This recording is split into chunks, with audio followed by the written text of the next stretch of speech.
Greetings, dear ones. I'm Kryon of Magnetic Service.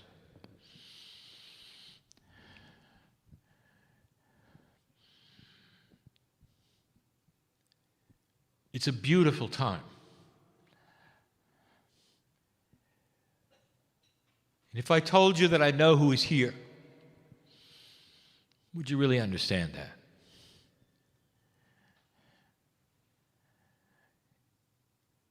So many times you have heard me say, I know who is in the chair, I know who is listening. There are no secrets from God. I am from the great central source. I am a piece of the whole, like you are. Because I've never been a human being, I do not have the biases that you do of corporealness or 3D-ness. But I have the love for you based upon the work that you're doing. Now, before we even begin, I'm going to alert the listener to something that those in the chairs already know. That my partner had a difficult time getting here today. Now, there is a saying that says, there are no accidents. The saying is a metaphysical development of the belief in synchronicity and co-creation, all having purpose. Sometimes when challenge happens, as it often does in duality, you might criticize it as being inappropriate or wrong, or even suffering. But there are no accidents. And so, my partner has said to me 3 times today, why? Why did he miss his flight? Why did he have to take a 2-hour bus to an airport he had never been to and get on a plane to a city he had never visited to be picked up and drive 2 more hours to be 6 hours late to a meeting? He's never missed a meeting. Not on this continent, and he didn't miss this one. But in the process of getting here, he asked why. If there are things to be learned, what are they? And why should he experience this and drag all of those in the room with him so that this is now a night meeting and it's almost 11 p.m.? I'll give you the answer. It's a metaphor and a lesson. It's not for him. It's for all of you. And I'm going to revisit this because it is the theme of this channel. The theme you've heard before. Things are not always as they seem. Here is the metaphor, and it is for the day, it is for the time on this planet, it is for many of you to see and understand. All of you in the room held a ticket for this event. All of you in the room, when you purchased the ticket, felt you knew when things were going to happen. Because of the linearity of how you live your life and the clock and what you expect, because of the protocol of what meetings are like, you saw yourself in advance here at a certain time during the day and leaving when it was over. You scheduled your time appropriately when you would leave, the drive time to home, all of that.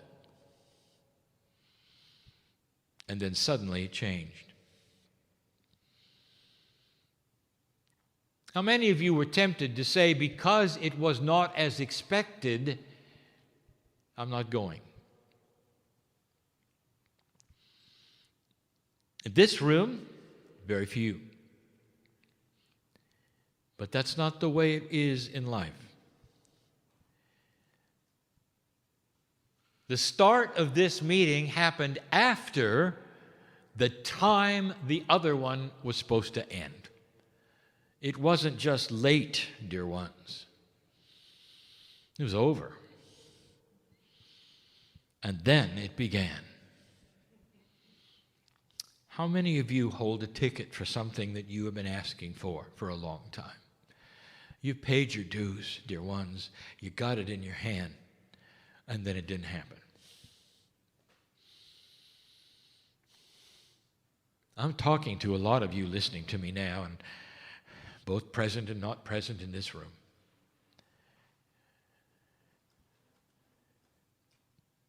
And how do you feel about it when the things have not transpired as you thought they should? In fact, it's gone beyond being late.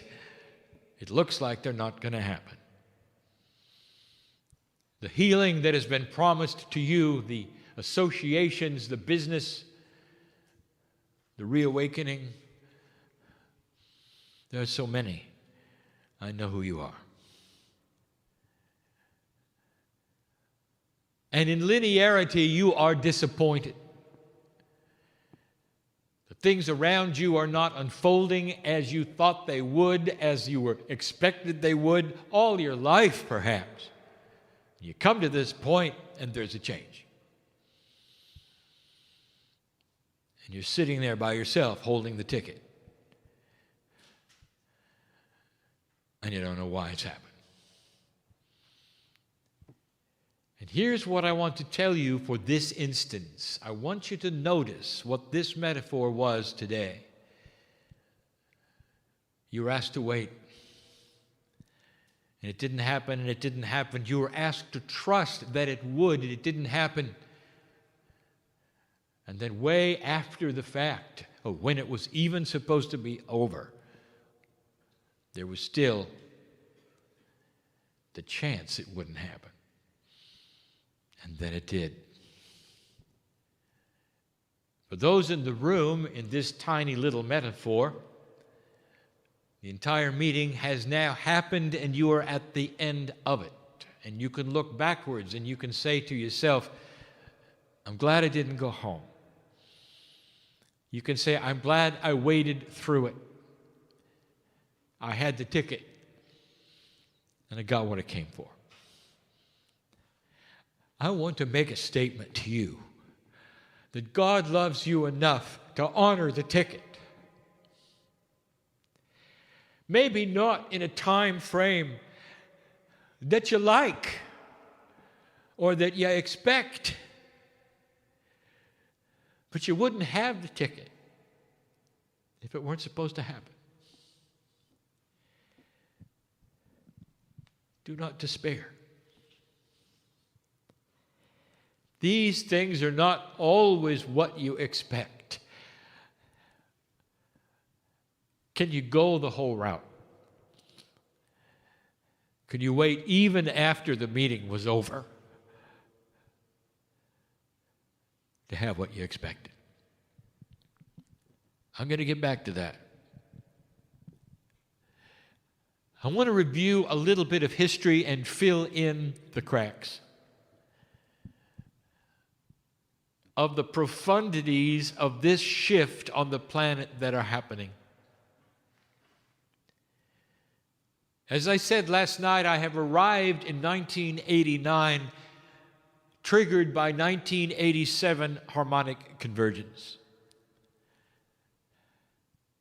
There's so much more than that.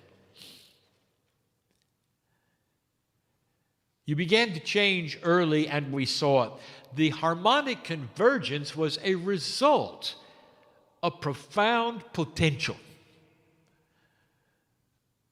When I came in, I gave you many predictions. Almost all of them have now resulted in manifestation. But they weren't prophecy. And I want you to understand the difference. You have today's technology which allows you to see storms coming 1,000 miles away. You can prepare a week in advance for something that may hit you. And you'll be ready. If somebody were to do that 200 years ago, without the instruments, and say a storm is coming in a week, and then it did, they would be put on a pedestal. They would have shamanic abilities. They would be a holy person who could predict. So what was the difference between a shaman and a meteorologist? And the answer is that the meteorologist could see it coming and tell about the potentials from a distance. In 1987, that's what happened. We could see it coming. And in 89, when I came in and began the channeling, telling you the shift is at hand, the battle is at hand, light versus dark will be what you face from now for a few years. You will have no Armageddon. The magnetic grid will shift and change. These were not prophecies. They were potentials based on a long range that we could see. We saw how humanity was shifting and changing in ways you could never see independently. For we had a picture of billions of souls all at once. I want you to understand that because of what I'm going to tell you next. We still have these potentials. We can still see what's coming based upon the same principles that allowed us to give you the first prophecies we gave you, which were potentials. We wrote about the indigo children because they were forerunners. Before the shift occurred, humanity started to change. The DNA actually within these children was different than yours. And it was different not in a chemical way, but in a quantum way. You're not going to see it in the microscope, dear ones. But you can see it in the actions and the consciousness that's represented. This was not a prophecy. We saw it coming based upon the potentials of human consciousness. Now, the indigo children, they represented a slightly changed human DNA that we told you was quantum. Based upon the magnetic grid shift, which is also quantum, and a consciousness shift of the planet. Someday you will see that human consciousness has physics and it is quantum as well. All of this to say one thing: they relate to one another, and we saw it coming. And it was, and it did. Isn't it interesting that more than 10 years before a potential shift on the planet, that the kids started to change anyway?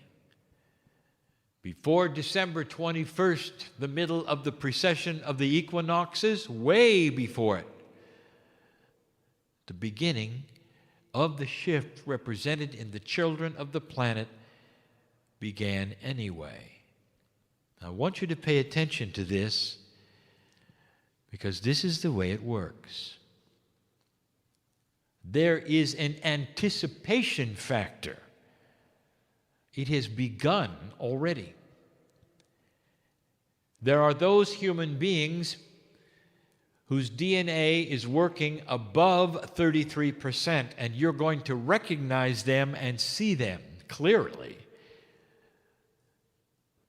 And some of them will take the form of children geniuses, and there's going to be far too many for coincidence.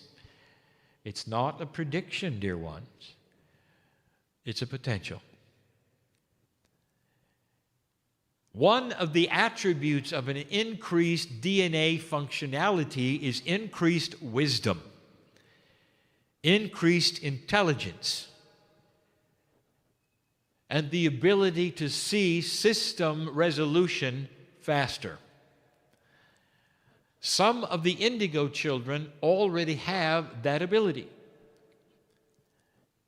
Some of you are starting to receive it without having to come in again. That's what I want to talk to you about. What do you think calibration and recalibration is really about? Come on. Is that to make you feel better? How do you feel? Because it's not done, and you know it's not done. There are gifts being given to you right now, before the battle of dark and light has even actually begun. We are changing your DNA because you've asked for it, because you passed this marker. And the result, dear ones, is that corporally you are uncomfortable. This is all coming back. Did you hear me? How many of you lost your joy to live? Don't despair. The ones not in this room, necessarily the ones listening, don't despair. For that joy is going to come back. How many of you just have had a bad day and remember it and went into perhaps a minor depression only to have it all come back later? And in retrospect, you said, wow, I'm glad I didn't make any decisions when I was depressed. Well, I want you to think about that because you need to hear that right now. This is not the time for some of you to be making decisions. Not only is it coming back, it's coming back and doubling. And we've said that before. Your gifts are being increased because your DNA is going to work far more than 33. You know what 44 is going to be? Long before the Tibetans are going to tell you, I'll tell you. I'll give you a hint. 4 is indeed a Gaia number, and that is something to look at. Is there perhaps a link to Gaia that you haven't seen before? Let me ask you a question. Why are the cetaceans in the Gaia group? That's just a little hint. What is 4 and 4 together? Manifestation. What is it that you might manifest when you get to 44? I will tell you that. Peace on earth. That is the potential. That's not the storm coming. That's the sun coming out. I've never told you that before, did I? See, things are not always as they seem. Things clear. And I can reveal things that perhaps I couldn't reveal last week because the potentials are that much grander today than they were last week.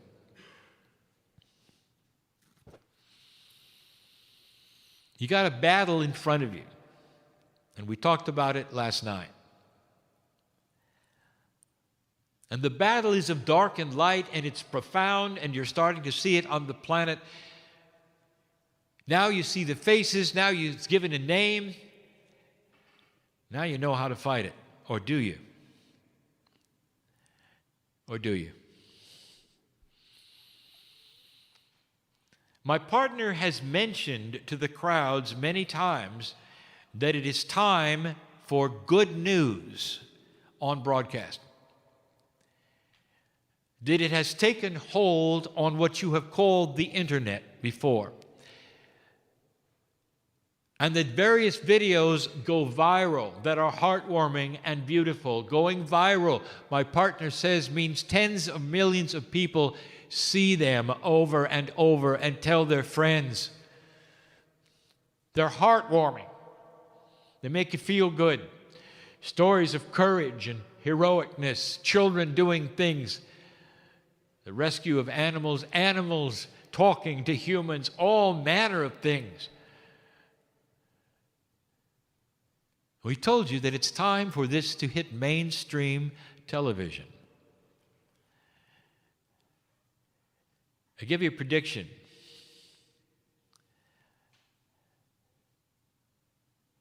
The one who decides to fund this for the first time will have the same kind of fame that the one did who decided to start something called Google or something called Facebook. Paradigms which had never been seen on the planet, and others told them nobody could do it, nobody would be interested, and it wouldn't work. And today you see it. Not only did it work, it has become a paradigm. The one who decides to fund the new Good News Network will go down in history as changing the planet. The one who had the insight and the vision to know how new humans are thinking and make a commercial endeavor about it. Make no mistake, I'm not telling you that there is supposed to be a television channel that is New Age or that has Kryon. Hardly. Just let it be like the internet. Let it show the clips and talk about the stories and bring in the people and discuss it. And it will attract tens of millions of people away from the news, away from the horror. And the first people to see that this is going to be working are the advertisers. That's why it's going to work. This is the challenge. The first one to have the courage to fund this, endure the jabs of ridicule and laughter as they move the paradigm of the planet, will be famous.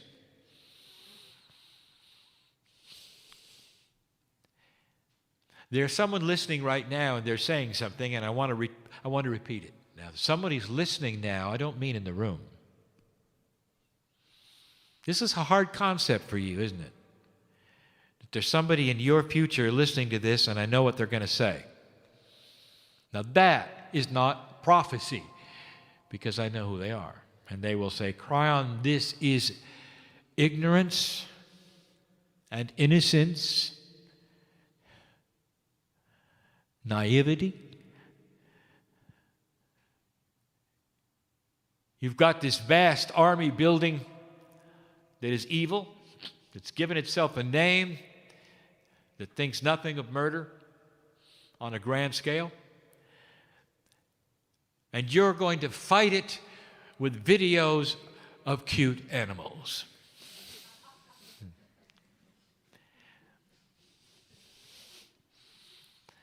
That's not going to work,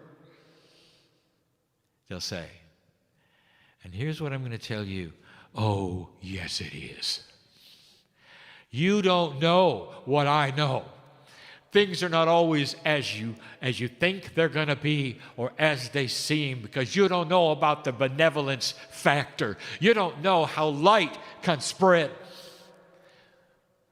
When humans start thinking a certain way and how it catches on and almost becomes contagious, and what that does to other humans, what the broadcasts of these things worldwide can do to regular humanity. It's not just what you think in 3D. Let me tell you how it might work. Now listen, you have an enemy in front of you. Do you want to know how to win this battle? Do you want to know how to slay that enemy? Don't kill him. Do not take life. Don't become them. Let's get smart. Cut off their funding.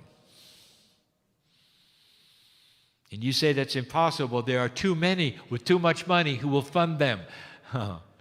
Not if the population of the planet objects. They won't. The part of the population that's looking at the channel with cute animals. The part of the population that respects life and loves one another and sees the potential for a peaceful earth and what it might mean. What it might mean to the Middle East to finally solve. Maybe it'll take a generation, but to solve that ancient hatred. Cut off their funding. It's not going to be that hard because the funding has to come from somewhere. And that somewhere doesn't just sprout from the ground, dear ones. It has to be approved. It has to pass through banks. It has to buy things in order for that darkness to exist and fight. And I'm telling you, that's the source. Common sense will tell you that's the source. Now, I've just presented something I've never said before. The benevolence factor is real. It's an amplification of the light in human consciousness. It is infectious. For the new human will gravitate toward peaceful things, not toward drama. Slowly, you will see certain kinds of television programs reduce their population, their popularity. The advertisers will see it too. And they won't want to fund anymore programs that show people arguing for fun. Watch this. I want you to see something that is not a prediction, but a potential. Now I want to get back to the ticket.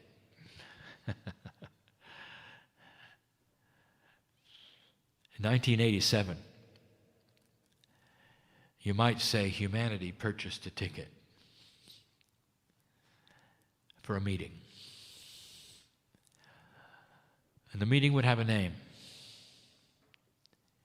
the New Jerusalem. And some of you know what I'm talking about. The city on the hill in peace. As goes Israel, goes the earth. And that is the focus. And that is the ticket that you have. Peace. And you've waited, and you've waited, and you've waited, and you've waited. And you were almost there, you thought. And suddenly it got worse. Not that it just get worse, it got funded.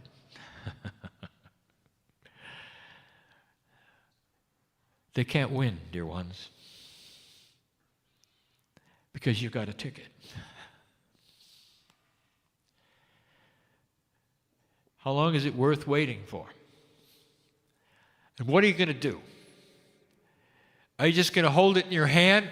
Are you going to suffer through it? Are you going to be a victim wondering when it's going to happen? Or are you going to hold it up high and say, we deserve this, and it's coming. Let's go. Let's figure out how to defeat the darkness. We'll start with yourselves, becoming more gentle to one another, practicing on a micro level what the macro consciousness of the planet will have to learn. How long will it take? How long will you wait? The next time you're born, yes, when you reincarnate, if this earth is not yet in peace, I'm going to tell you esoterically, metaphorically, metaphysically, when you are born, you'll be holding a ticket. You will come in with this attribute. This is what you're going to want as a child. This is going to be your passion, and everything you see around you, if it doesn't agree with this, you're going to fight it. And you're going to fight it with that which you know works integrity, honesty, gentleness, compassion, action. It's infectious. That's the factor nobody expects because it's not in 3D. It's not a prophecy. It's a fact. It's coming. And we see it. You've got the tickets. Don't put them away. Don't tear them up. Don't be discouraged. Hang in there. Because things are not always as they seem. I know your name. And I'm proud of you. And so it is.